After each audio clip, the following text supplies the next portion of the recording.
પદ્મશ્રી હાજીભાઈ રમકડુનું જૂનાગઢમાં ભવ્ય સ્વાગત। દિલ્હી ખાતે પદ્મશ્રી એવોર્ડ મળ્યા બાદ જૂનાગઢ આવ્યા। ગાંધી ચોક ખાતે ગાંધીજીની પ્રતિમાને હાર પહેરાવ્યો। પદ્મશ્રી હાજીભાઈ રમકડુને અશ્વ પર બેસાડી શહેરમાં નીકળ્યું ફુલેકું। પદ્મશ્રી એવોર્ડ મળ્યા બાદ હાજીભાઈ રમકડુએ ખુશી વ્યક્ત કરી હતી। 2017થી પદ્મશ્રી એવોર્ડ મેળવવા માટે કરતા હતા રજૂઆત।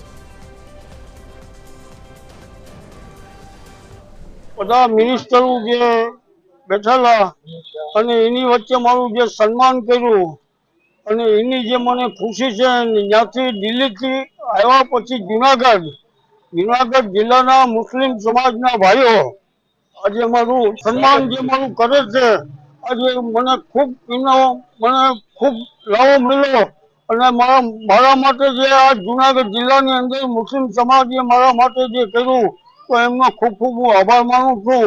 અને જે મને જે પ્રોગ્રામમાં જે દિલ્હી જે મજા આવી, આજે મારા જીવમાં હતો, મને જીવતો પણ મને એવોર્ડ નથી મળ્યો, પણ મારા સમાજને એવોર્ડ આપ્યો છે।